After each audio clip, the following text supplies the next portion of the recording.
त्याच्या आधी एक प्रसंग घडलाय बरं का. भगवंतांनी जरासंधाबरोबर जे युद्ध केलंय त्यावेळेला द्वारकेची निर्मिती केलेली आहे.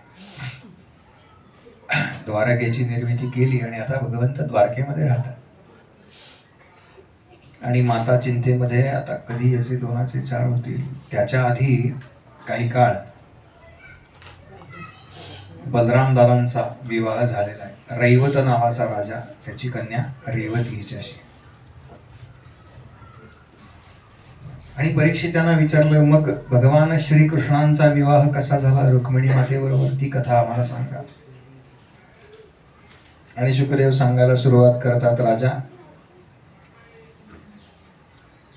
विदर्भ देशामध्ये भीष्मक नावाचा एक राजा होता. काही ठिकाणी भीमक असा उल्लेख आपण ऐकला असेल. भीमक किंवा भीष्मक पाठभेद आहे तो. तर त्याची कन्या रुक्मिणी, त्याला 5 पुत्र आणि 1 कन्या होती असा उल्लेख. या पुत्रांची नावं रुक्मरथ, रुक्मबाहू, रुक्मकेशी, रुक्ममाली आणि रुक्मी, आणि त्याच्यानंतर ही रुक्मिणी कन्या. रुक्मीची अशी इच्छा होती की आपल्या बहिणीचा विवाह त्याचा मित्र शिशुपाल त्याच्याशी व्हावा. पण रुक्मिणी मातेच्या मनामध्ये हा विचार सगळ्यात पहिल्यांदा केव्हा आला ते भागवतात सांगितले. देवर्षी नारद वारंवार या राजाकडे येत आहेत आणि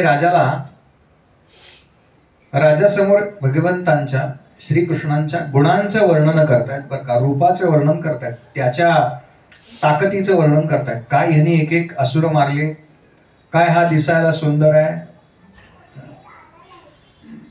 यानं प्रत्यक्ष मदनाला तयार केलं, मग हा किती सुंदर असेल. नारद जेव्हा जेव्हा येत आहेत ना तेव्हा यात भगवंतांचं छान छान छान छान रूपाचं वर्णन करतायत, गुणांचं वर्णन करतायत, त्यांच्या पराक्रमाचं वर्णन करतायत. आणि हे रुक्मिणी ऐकतीये बरं का. आणि ऐकून ऐकून ऐकून ऐकून का ऐकतीये हे सारखं. भागवतात का आली ही कथा, कारण भागवत हे श्रवणाचं शास्त्र आहे ना. भागवतात काय बाकी काही नाही बरं का, ऐकायचंय फक्त. भागवतात कान देऊन ऐका. माऊली म्हणाल्या, तरी अवधान ऐकले दिजे, मग सर्व सुखाची प्राप्त होईचे. हे प्रतिज्ञोत्तर माझे उघड ऐका. ऐका म्हणजे नुसतं ऐकायचं नाही बरं का, कानाने हृदयाने ऐकायचं असतं.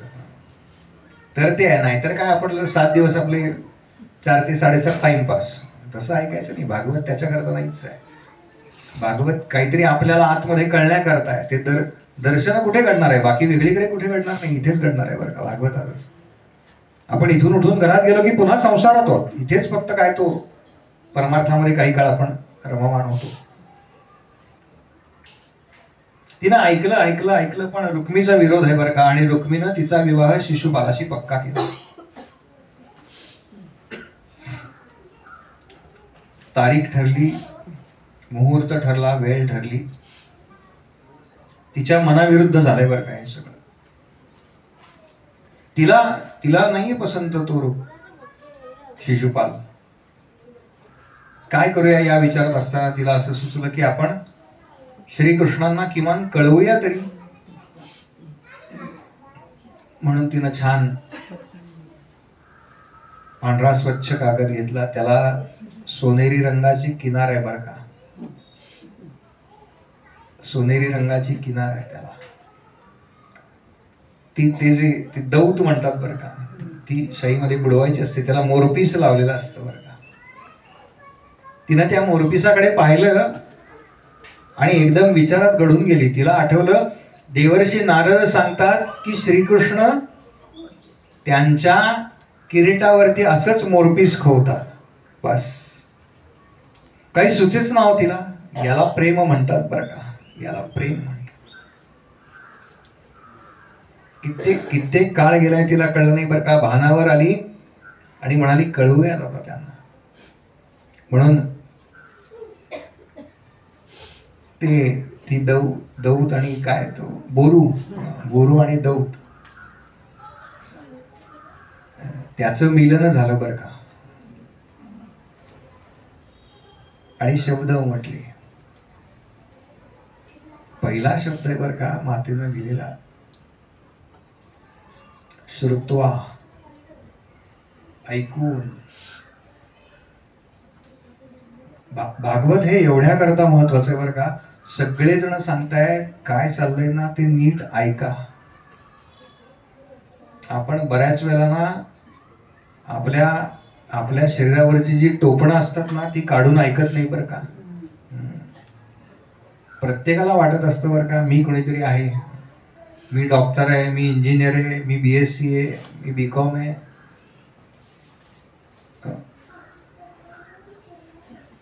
आमचे स्वामीजी म्हणतात एवढं सगळं शिकलेलं असला तरी व्यासांपेक्षा मोठा नाही आहे ना तो. व्यासांपेक्षा मोठा नाही आहे ना. त्याला मी भक्त आहे असं वाटतं का, तर याचा उपयोग आहे बरं का. नाहीतर काही उपयोग नाही, नाहीतर काही नाही. तिनं पहिलं सांगितलं, भगवंता मी तुमचे गुण ऐकलेत हो, गुण ऐकले, तुमच्या रूपाचं वर्णन ऐकलंय आणि कसे आहात तुम्ही. त्याचं भाषांतर केलंय ना ते असं केलंय बरं का, हे त्रिभुवन सुंदरा. बस, या त्रिभुवनात जर कोणी सुंदर असेल ना तर ते तुम्हीच म्हणाले, असं वर्णन केलंय. हे त्रिभुवन सुंदरा, ऐकणाऱ्याच्या, नीट ऐका बरं का, एका श्लोकावरती सांगणार आहे, 7 श्लोक आहेत असे. ऐकणाऱ्याच्या कानामार्फत आपले गुण ज्यांच्या हृदयात प्रवेश करतात. मी सांगितलं ना भगवंत आहेत का नाही कुठे 2 ठिकाणी चेक करायचं. इथे धडधड होतीये ना, बस आपलं वर्णन आहे बरं का, तुमचं वर्णन आहे, माझं वर्णन आहे. भगवंतांचे गुण ऐकल्यानंतर ते आपल्या कानांमार्फत हृदयापर्यंत पोचतात ना हो.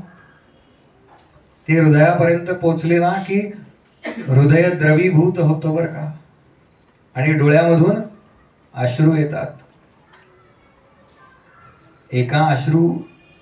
एका अश्रूची व्हॅल्यू काय सांगू का तुम्हाला.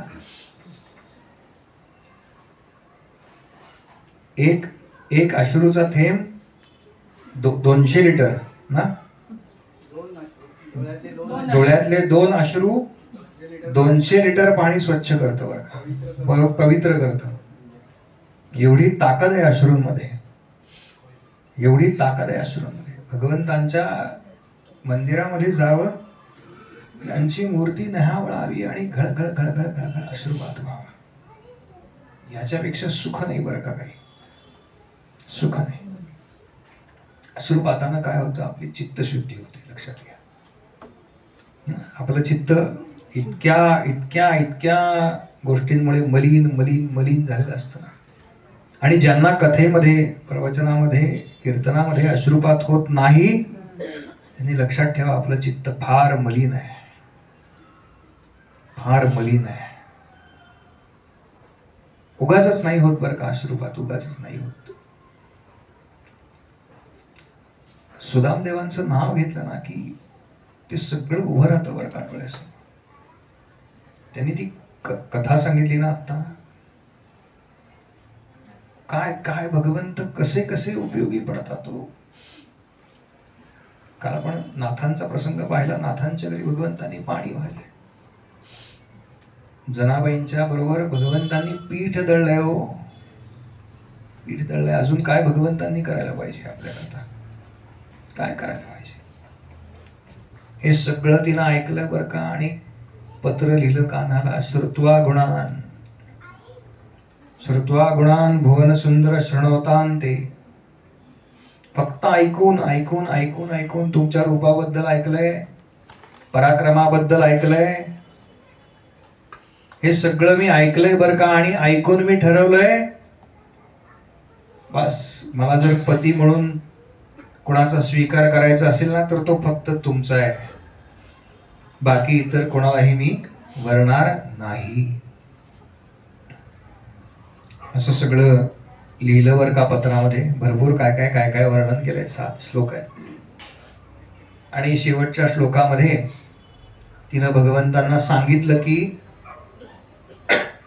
तुम्ही मला पळवून न्या. काय धाडस आहे बघायचं.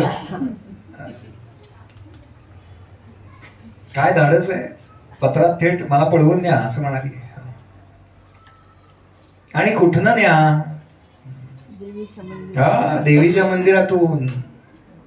पाहिलंय का ते मंदिर. माहितीये का कुठे. अमरावती. हा वा. अमरावतीला घडलेला आहे बरं का हा प्रसंग. तो विदर्भ प्रांत आपण ज्याला म्हणतो ना आज सगळा, तो हा प्रांत आहे. तिथे घडलाय. तुम्ही मला पळवून न्या म्हणाले. कधी. ज्या दिवशी विवाह आहे माझा त्या दिवशी मी देवीच्या दर्शनाला जाणार आहे. तेव्हा माझ्या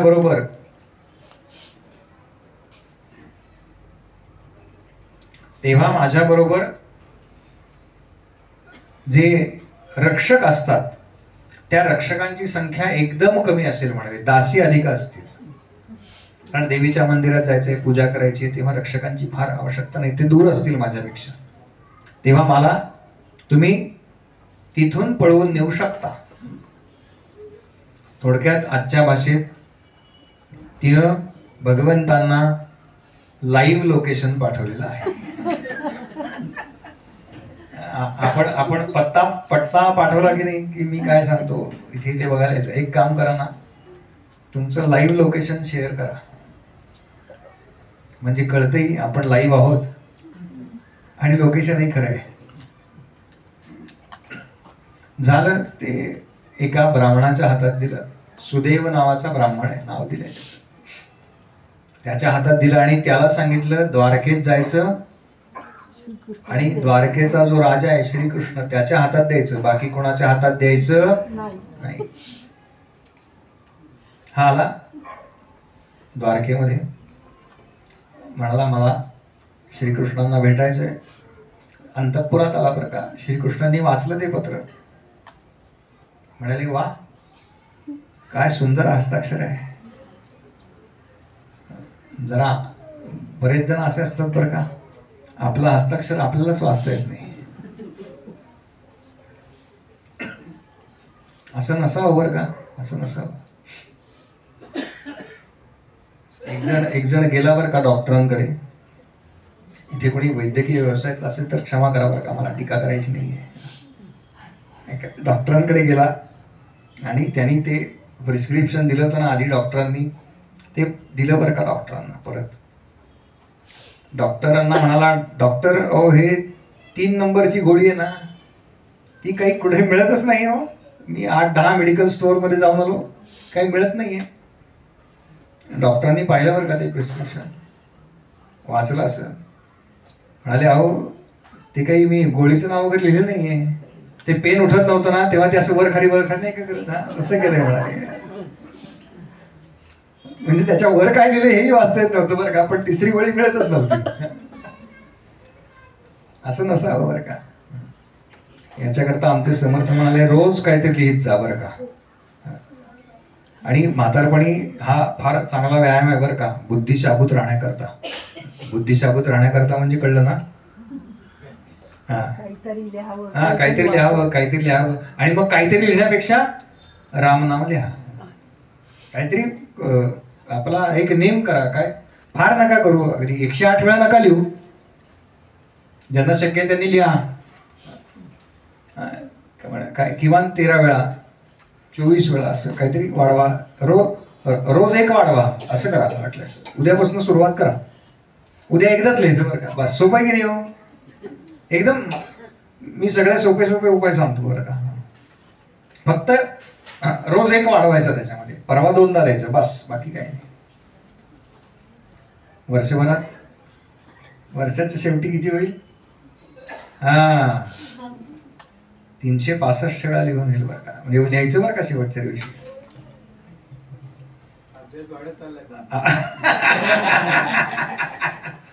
रोज एक लिहायचं म्हणजे एक लिहितील सगळे. नाही रोज एक वाक्य. रोज एक लिहायचं. वा वा गुरुदेवांचं नाव. आमच्या आजी रोज लिहितात बरं का काकू, मुद्दाम सांगतायत. आम्ही अक्षरशः बंडल घेऊन पाण्यात विसर्जन आजही करतो 10 वेळा. वा वा रोज लिहितायत बरं का त्यांच्या. हा भागवतातनं काय घेऊन जायचं तर अशी प्रेरणा घेऊन जायची बरं का चांगली. माझी पण 108 रोज लिहिते. वा. आणि ते आता नाशिकला गन्हे महाराज आहे. काही दिवसापूर्वी मी मंदिरात ठेवले होते लाल पेनाने लिहायचं. आणि जेवढं लिहिता येईल पहाटे. काय लिहिता? श्रीराम जय राम जय जय राम का श्रीराम श्रीराम श्रीराम. हो हो म्हणल्या त्या. आणि आपले गोंदवलेकर महाराज आहे ना त्यांचा रामपाठ. बर वा. काहीतरी एक असावं बरं का. आपली साधना नियमित आणि नित्य असावी. साधनेपेक्षा मन इतकं म्हणजे मी सांगू शकतो. हो हो स्वाभाविक आहे. आमच्या पेटीवाल्या काकूंचं नाव पण साधना आहे बरं का. आणि त्यांची पण साधना नित्य चालू असते बरं का. 10:30-11 वाजता आपल्या काय विद्यार्थी येतातच त्यांच्याकडे, पण त्या स्वतः रोज रोज गाण्याचा रियाज करतात बरं का. रोज रोज रोज हा शब्द फार महत्वाचा आहे. रोज आम्हाला म्हणतात ते या या पण आम्ही आपले काय असो. ते सगळं पत्र भगवंतांनी वाचलं, श्रीकृष्णाने ते पत्र वाचलं आणि सुदेव ब्राह्मणाला विचारलं कधी आहे विवाह? म्हणाला उद्या. हा अरे मग तू आज घेऊन आलायस, आधी नाही का आणायचं असे पत्र काही केलं असतं? तो म्हणाला मलाच काल मिळालं.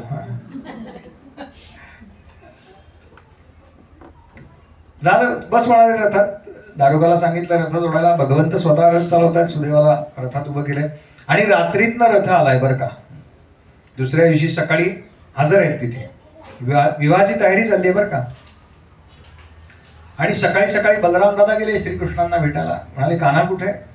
एका सेवकाने सांगितलं विदर्भ देशातून कोणीतरी ब्राह्मण आला होता, त्यांना काहीतरी दिलं. कान्हा त्याच्याबरोबर रथ काढून गेला. बलराम दादांना काय वाटलं की त्या ब्राह्मणावर काहीतरी संकट आलं असेल, तो मदत मागायला आला असेल आणि कान्हा एकटा गेलाय. समजा त्याला एकट्याला शक्य झालं नाही तर, म्हणून बलराम दादांनी सगळं सैन्य घेतलं आणि गेले. ते पण ते निम्म्या वेळात जाऊन पोहोचले असा उल्लेख आहे. अधिक वेगानं एखाद्याला मदत करायची असते ती लगेच करायची असते बरं का. हा 8 दिवसांनी बघू नये, मग त्याला काही मदत म्हणत नाही. लगेच करायची असते, तत्पर. आणि रुक्मिणी आता छान तयार होतीये बरं का. तिने तो शृंगार सगळा केलाय. ती विवाह करता योग्य जी वस्त्र असतं ते परिधान केलेलं आहे, छान अलंकार परिधान केलेत. पण तिचं लक्ष नाही बरं का या सगळ्यामध्ये. ती विचार करते माझं पत्र पोचलं असेल ना, पोचलं असेल ना. पण पत्र पोचलं असेल तरी हे एकतर्फी नाहीये ना. म्हणजे मला वाटतंय पण त्यांना वाटलं पाहिजे ना. त्यांना वाटलं तर ते येतील, नाहीतर कशाला येतील. हे सगळं तिच्या मनामध्ये चाललंय बरं का. पण हा सगळा विचार मी करतेय, पण ते पत्र पोचलंय का नाही हे कसं काय कळणार मला. आणि एवढ्यात तिनं खिडकीतनं बाहेर पाहिलं तर तो सुदेव ब्राह्मण उभा होता बरं का. त्यांनी मातेला हात जोडले बरं का, हसला आणि छान. रुक्मिणी मातेनं आशीर्वाद दिला बरं का. काही काळजी करू नकोस म्हणले, तुझ्या घरात कधी काही कमी पडणार नाही. आशीर्वाद दिला. पत्र पोचलं हे कळलं. ब्राह्मण परत आला. पण भगवंत आले असतील ना या विचारामध्ये ती बरं का. अजून काही दर्शन नाही. ठरलेल्या वेळेला मंदिरामध्ये गेली आणि काय देवीची ओटी वगैरे भरली, सगळं केलं ते काम. पण लक्ष तिचं बाहेर आहे बरं का मंदिराच्या. आपण मंदिरात गेलं की नाही का शक्यतो त्या मूर्तीकडे बघतो की नाही, समरस होण्याचा प्रयत्न करतो की नाही. पण तिची अवस्था आज फार बिकट आहे. तिचं लक्षच नाहीये बरं का. तिनं एकदा मागे वळून पाहिलं आलाय का, नाही, काही चिन्ह नाही. सगळी ती पूजा झाली आणि मग आता प्रदक्षिणा मार्गावरती बाहेर पडली. 1/4 प्रदक्षिणा झाली बरं का. डावीकडे पाहिलं, उजवीकडे पाहिलं, काही नाही कुठे. म्हणाली मला असं वाटतंय की हे सगळं एकतर्फीच असावं, माझ्याकडनंच असावं, त्यांच्या मनात काही नसेलच असं. जे मला वाटतं ना ते त्यांच्या मनातही पाहिजे. अर्धी प्रदक्षिणा पूर्ण झाली बरं का, तरी काही नाही. डोकं टेकवलं, नमस्कार केला आणि देवीला म्हणाली, देवी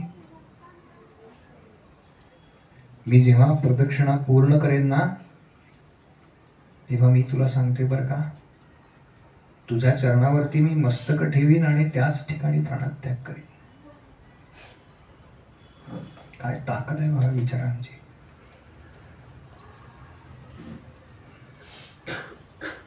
तीन चतुर्थांश प्रदक्षिणा पूर्ण झाली आणि तिथे उभं राहून आता दोन्ही हात जोडले, नमस्कार केला आणि तेवढ्यात कसला तरी आवाज आला बरं का. आवाज आला म्हणून तिनं मागे बघितलं तर भगवंतांचा रथ भरधाव वेगाने तिच्यापाशी आला. भगवंतांनी तिला रथात चढण्याकरता हात दिला. हात दिल्यावरती तिला रथामध्ये ओढून घेतलं आणि भरधाव वेगाने तो रथ निघून गेला.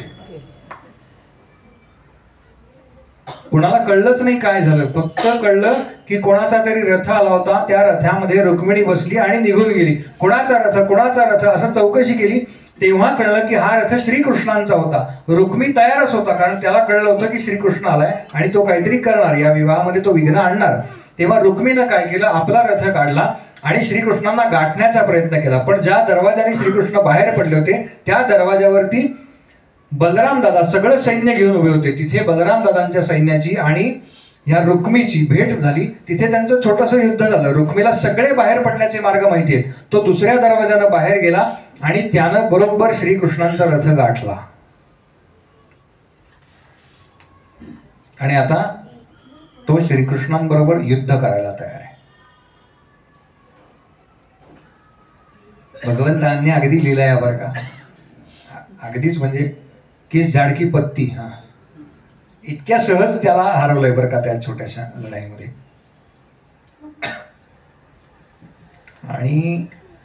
आणि त्याच्या मानेवरती भगवंत आता खड्ग चालवणार, संपवणार बरं का त्याला. त्यानं रथ अडवलाय, चेष्टा केलेली नाहीये. तेवढ्यात रुक्मिणीमध्ये पडली बरं का. म्हणाली याला काही करू नका, भाऊ आहे माझा. हे सगळं लांबून बलराम दादा पाहतायत बरं का. त्यांचा रथ त्या ठिकाणी येतोय. बलराम दादा रथातून उतरले आणि म्हणाले, कान्हाला, कान्हा अरे काय करतोयस तू? हे मेवण्याशी असं वागतात का? अरे बाबा, तुला 2 वेळेला जेवायला हवंय ना लग्नानंतर. बलराम दादांचा विवाह आधी झालाय ना, त्यांना माहिती आहे बरं का कसं वागायचं कोणाशी. अनुभव आहे. अनुभवानं केस पांढरे होतात असं म्हणतात बरं का.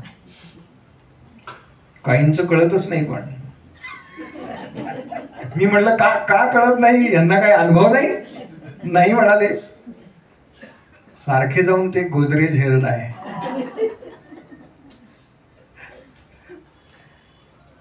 अनुभव असतो बरं का त्यांच्याकडे. पण ते तरुण दिसण्याचा प्रयत्न करत असतात. मनानं तरुण असावं बरं का, मनानं कायम तरुण असावं. वय वाढणारच आहे, त्याच्याकडे लक्ष देऊ नका. लहान मुलांबरोबर खेळायला आपल्याला छान वाटलं ना, त्यांनी केलेला आरडाओरडा, काय तो बॅटिंग करतोय, आपण बॉल टाकतोय, की आपण तरुण आहोत बरं का. लहान मुलांबरोबर ज्यांना रमायला आवडतं त्यांनी समजायचं की आपलं काही फार वय झालेलं नाही. झालं. कान्हा म्हणाला, याला तर मी असं काही सोडणार नाही, म्हणून त्याला विद्रूप केलं. त्याच्या डोक्यावरचे केस काढले आणि रुक्मिणीला घेऊन द्वारकेमध्ये आले. आणि द्वारकेमध्ये संध्याकाळी बरोबर 7 वाजता त्यांचा विवाह पार पडला. द्वारकेत जो विवाह पार पडला तो आपण या ठिकाणी सोहळा साजरा करणार आहोत. त्याच्यानंतर भगवंतांचे जे पुढच्या 8 पत्नी आहेत त्यांची नावं फक्त मी सांगेन, त्याच्यानंतर आरती.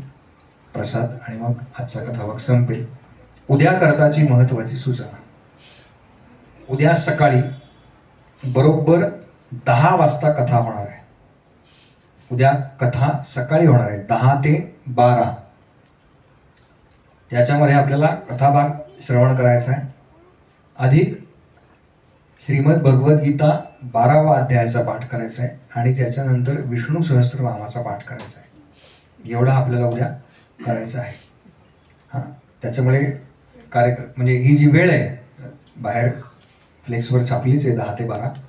पण मुद्दाम सांगितलं उद्या असं नको वाटायला की सगळं आपण छान तयार होऊ आणि संध्याकाळी येऊ तर कथाभाग चुकला असेल आपला. तर उद्या बरोबर 10 वाजता आपण या ठिकाणी येणार आहोत. भगवंतांचा विवाह सोहळा साजरा करू आणि त्याच्यानंतर थांबूया.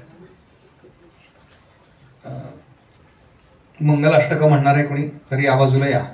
हां थांबा, आधी सगळी तयारी होऊ दे. हो हो कुठलीही चालतील या. दोन कडवी म्हणायची, 2 कडवी म्हणायची. मोठं नाही म्हणायचं आपलं, पटकन म्हणजे बाकीच्यांना संधी मिळते. अक्षता वाटा पटकन, चला या आत या, बाहेर नका म्हणू, मला काहीच कळणार नाही ना काय चाललंय. आत या. हो हे असं उभं करायचंय. उभं राहा, विवाह करता उभं राहा, ज्यांना शक्य आहे त्यांनी.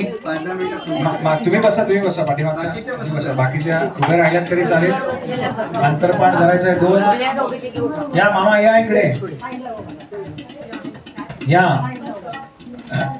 मुलीचे मामा मुलाचे मामा या पटापटा.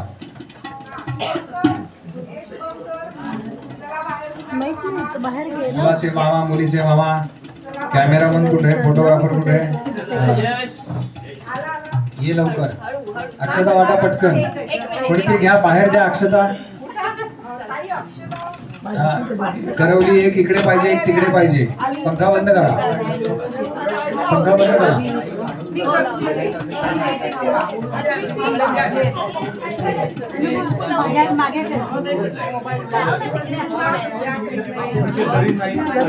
एक करवली या बाजूला एक त्या बाजूला.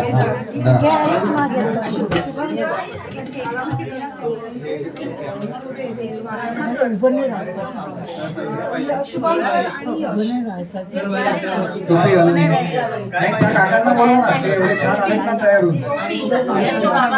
नाही ते मागे काका आले ना, टोपी घालून आले बघा. या अंतरपाठ धरायला या.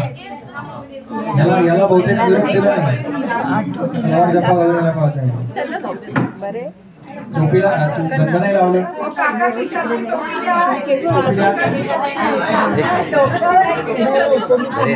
या चला पटकन. यश ये पटकन. त्याला गंध लावा, गंध लावा, गंध लावा.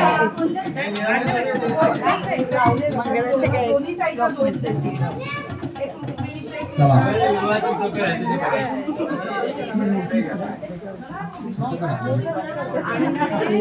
काका तुम्ही इकडे या बाजूला या.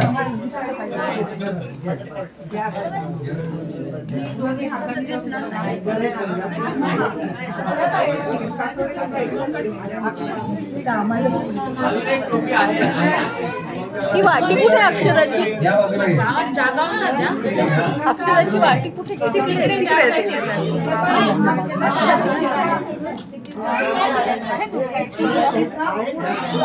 आत या, आत भरपूर जागा आहे. ज्यांना दिसत नाही त्यांनी आत या, आत भरपूर जागा आहे.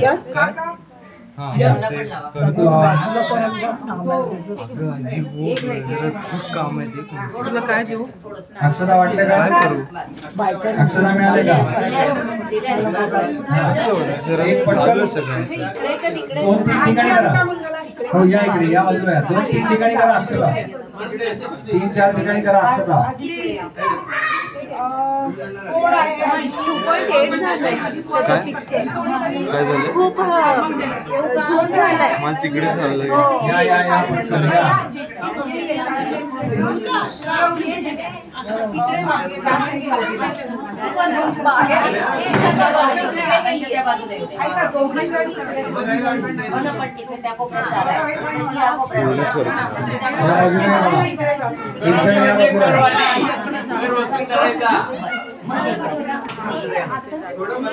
अक्षता कोणाकडे आहेत?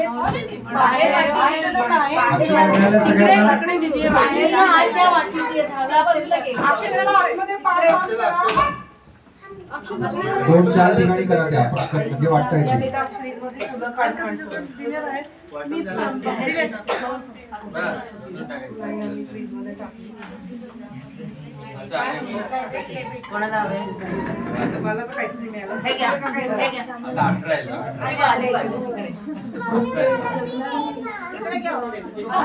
शुभमंगल सावधान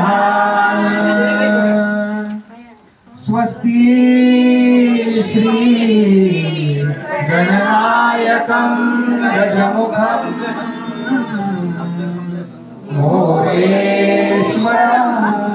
सिद्धिदं बलवानो पूर्णं विनायकमहं चिन्तामणि केवलं लेण्यादि गिरिजात्मकं सुरवरं विघ्नेश्वरं ओझरं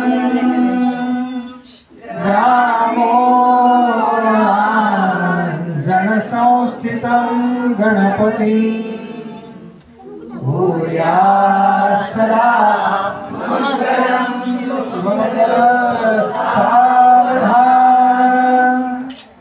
रामो राजमणि सदा विजयते रामं रमेशं भजे रामेण विहता निशाचरचमो रामायण नमोस्तुते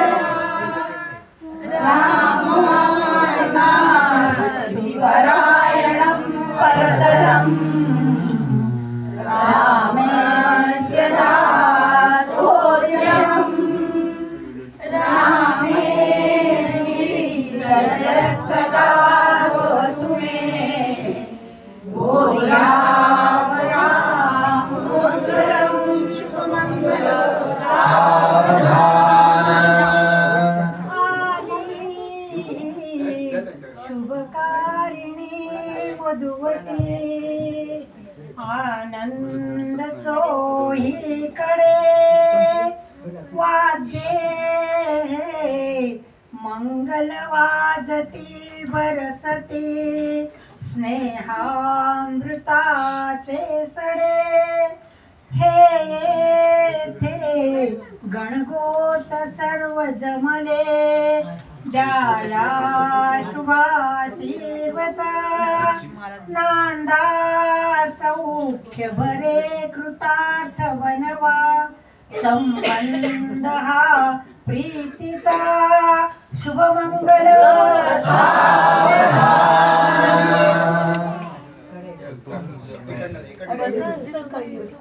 राजा भीष्म करूपिणी सनरी देखो निचिंता करी ही कन्या सगुणावरा नृपवरा कवनासी म्या द्याई जे आता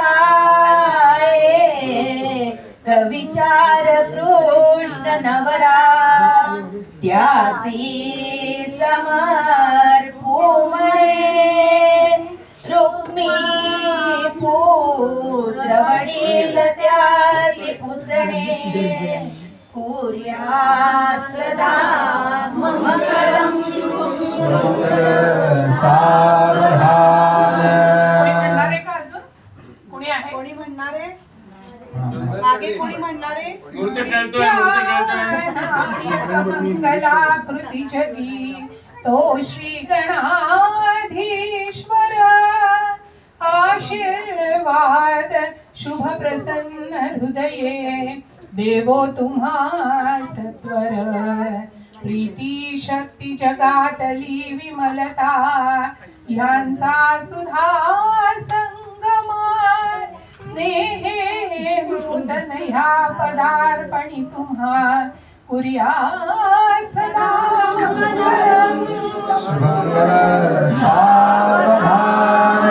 प्रीतीचाच यशोध्वजन भी राहे उभा सर्वदा नैराश्यानुभवे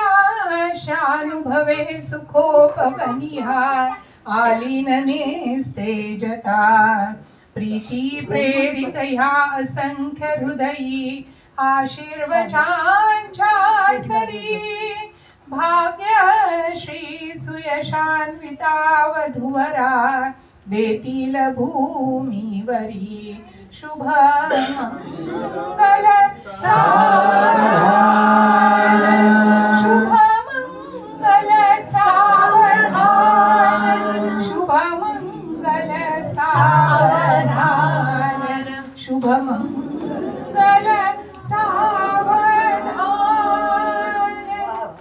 तदेव लग्नं सुनिरं तदेव ताराबलं दैव बलं तदेव विद्याबलं दैव बलं तदेव लक्ष्मीपते प्रियगं स्मरामि शुभमंगल सावधान।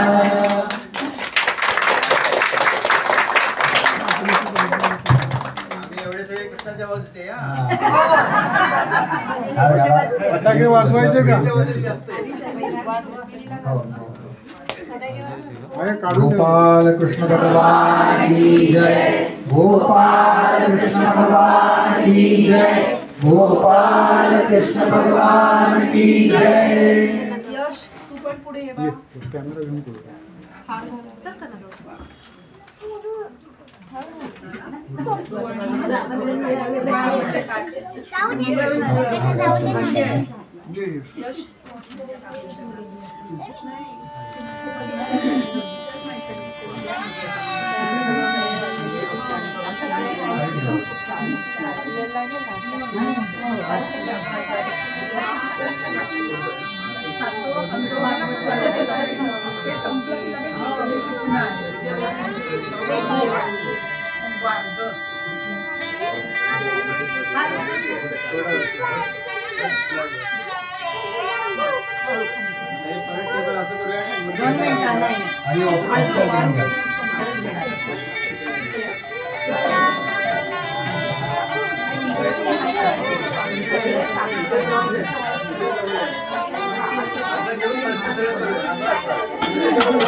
वळून झाल्यानंतर एक 5 मिनिटांनी वधूवरांबरोबर फोटो काढण्याकरता वेळ दिलेला आहे. एक 5 मिनिटं लागतील बरं का. हां, वधूवरांबरोबर फोटो काढण्याकरता वेळ राखीव ठेवलेला आहे. काही काळजी करू नका.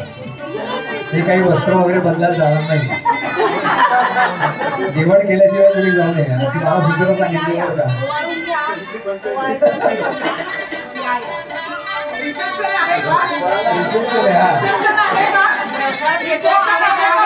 प्रसाद घेतल्याशिवाय कोणी जाऊ नका. आरती व्हायची आहे, प्रसाद वाटायचा नाही. हे हे हे फिरवून घ्या म्हणजे सगळ्यांना यांना फोटो काढतात नाही या सगळ्या छोट्या छोट्या करवल्यांना.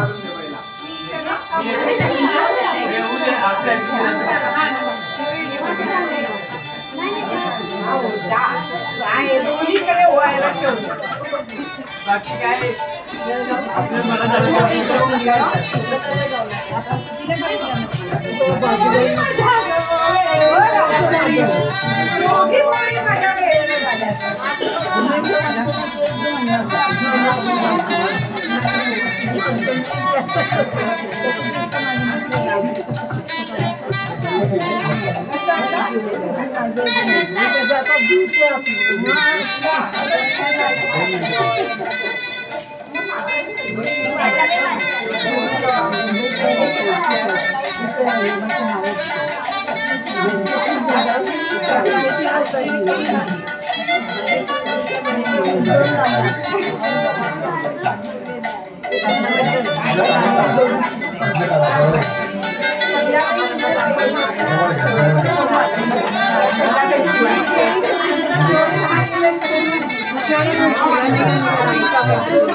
ज्यांनी उल्लेख केला तो काकाच आहे माझा गंडे.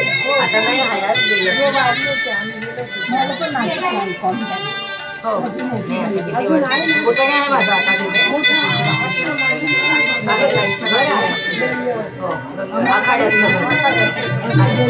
भाऊ आहे ना तिथे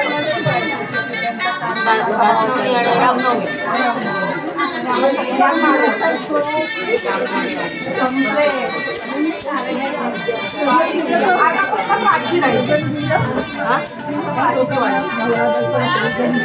प्रेझेंट दिलं का?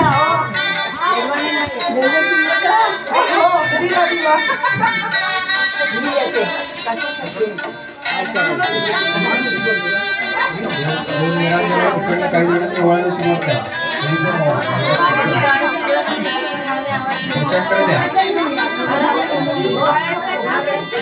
ज्यांना ओळायचं त्यांनी या पटकन पुढे.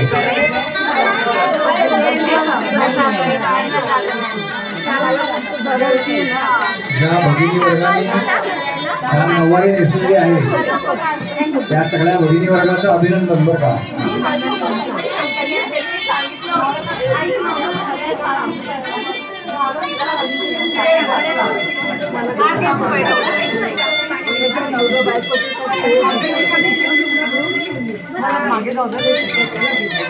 हळदी कुंकू लावल्याशिवाय कोणी जाऊ नका.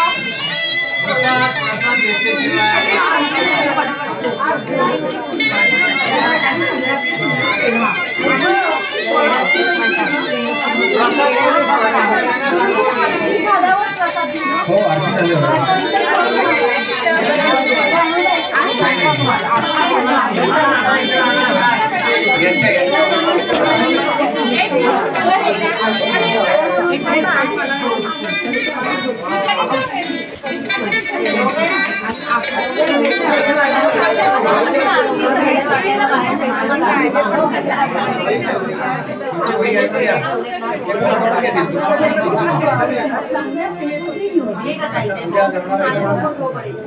आमचं काय सर बाहेर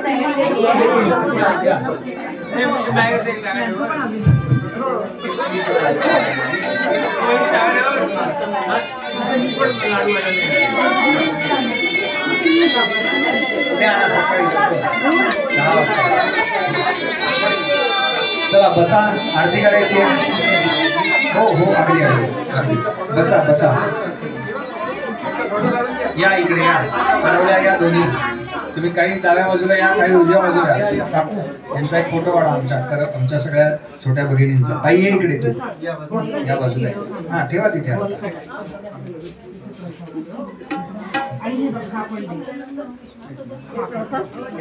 तुमच्या कोणाच तरी फोन द्या त्यांच्याकडे म्हणजे काढतील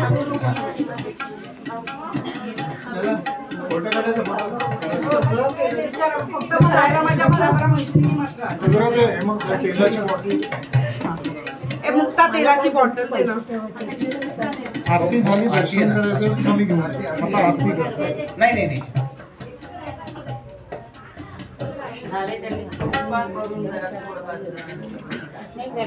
नंतर घ्या 8:30-9 पर्यंत तुम्ही गोळा करून बसलात तरी काय अडचण बाकीच्यांना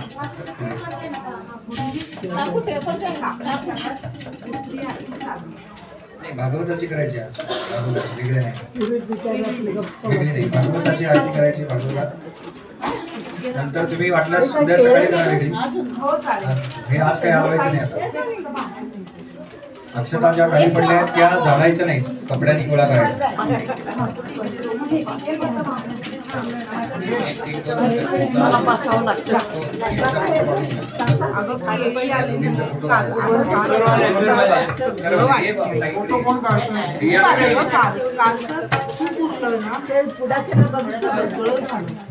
चुडा लाडू सगळं तुमच्यावर कुठे गेली ती यश यश यश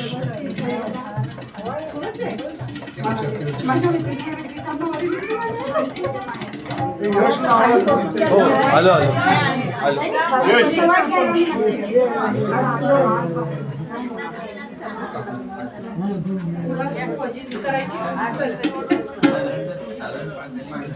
माझी भाऊस आहे माझ्या बहिणी भावाची मुलं सगळे आले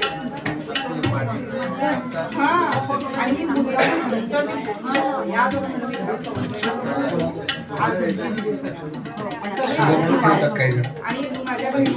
गोपाल कृष्ण भगवान की जय गोपाल कृष्ण भगवान की जय गोपाल कृष्ण भगवान की जय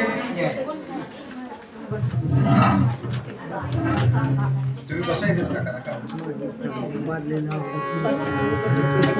जय हो जय श्री भागवता आरती करू तुझ भगवंता जय हो जय श्री भागवता आरती करू तुझ भगवंता श्री शुक मुनि ने परम भक्ति में नाना परि में गाइले जा हरि चरिता आरती करू तुझ भगवंता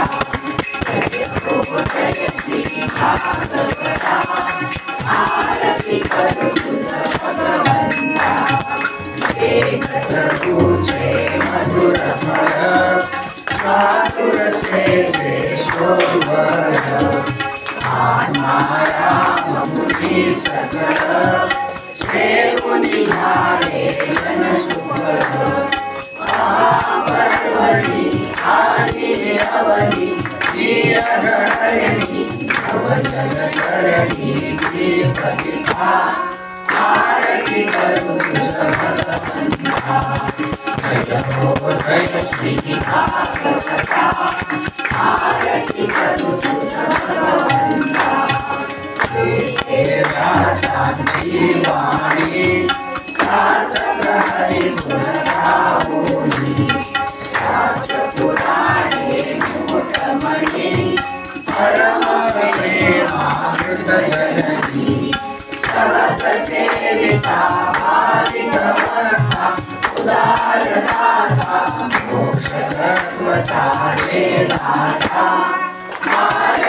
गोपाल कृष्ण भगवान की जय। गोपाल कृष्ण भगवान की जय। गोपाल कृष्ण भगवान की जय। उपासनेला दृढ चाल भावे, भूदेव संतासी सदा नमावे। सत्कर्मयोगे वयघान भावे, सर्वामुखी मंगल बोल भावे। जय जय रघुवीर समर्थ।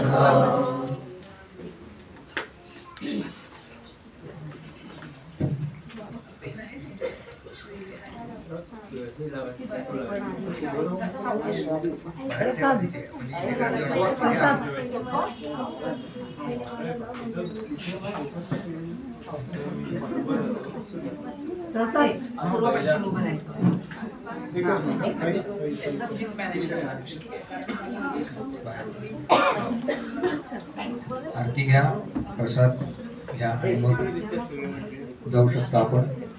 उद्या सकाळी बरोबर 10 वाजता आपण या ठिकाणी कथा श्रवण करता येणार आहोत, लक्षात ठेवावे। काही आपली कामं असतील तर ती आधी करा, थोडी लवकर उठून 10 वाजता आपल्याला उद्या इथे यायचं। आज जे आलेले नाहीत त्यांना सांगा अधिक संख्येने यायला सांगितले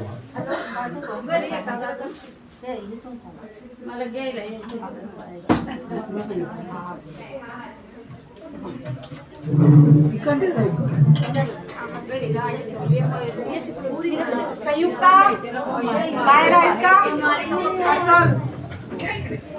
चल काकू थांबा, बसा. बसा इथे, मी प्रसाद देते तुम्हाला.